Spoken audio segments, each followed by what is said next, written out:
Hi, it's Panda Movies here. Today I'm going to explain the French horror movie called Asylum Blackout. Warning, there are spoilers ahead. Enjoy the video.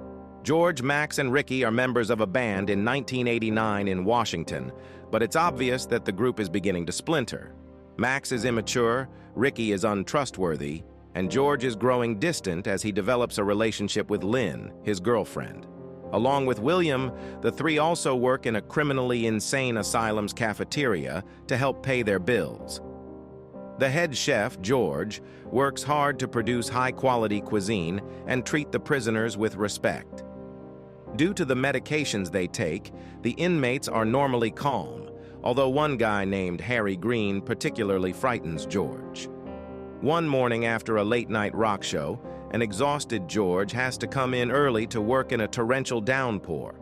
The fact that the chicken meat is still attached to the heads, George cutting himself, and Harry's menacingly glaring face are all ominous omens. Later, George also snaps at his bandmates. George believes that he saw Harry persuade another prisoner to vomit out his medication. While he makes dinner, Max instructs George to take a nap. But a few hours later, there is an explosion, and Max wakes up George to inform him that the building's power has been cut off.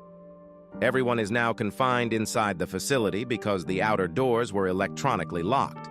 Many of the inmates have already been brought into the dining room for dinner service, and the head guard enlists George and William to help escort them back to their cells.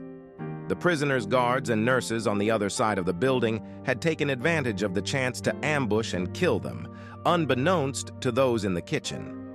The prisoners are successfully transported to their cells by George and William, but they observe that the prisoners are becoming restless and that none of the doors' locks are functioning. They discover Ricky and Max have barricaded themselves in the freezer when they get back to the kitchen and the head guard has vanished.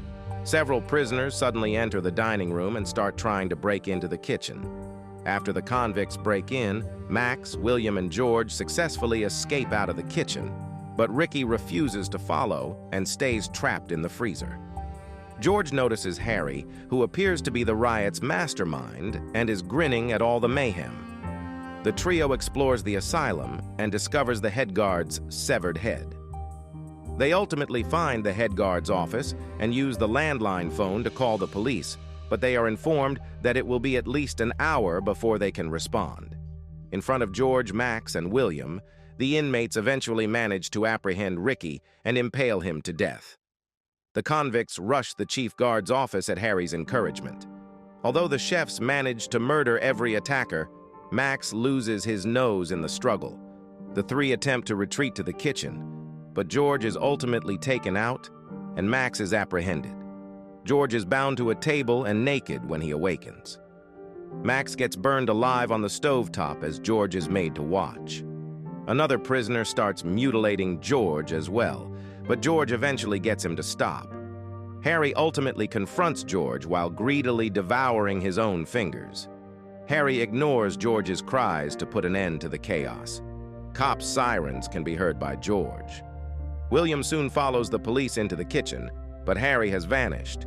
He glances over to see Harry's corpse, which still has all of his fingers attached, seemingly having been killed at the very start of the disturbance. As the medical staff start wheeling George out of the asylum, George has reportedly been having hallucinations about Harry's presence all night. The scene cuts to George lying in bed with Lynn sobbing by his side. George seems to have gone insane as a result of his encounter, as seen by his vacuous countenance. The prisoners are still on the loose while the camera pans in on George's mind, where he and his bandmates are still working in the cafeteria.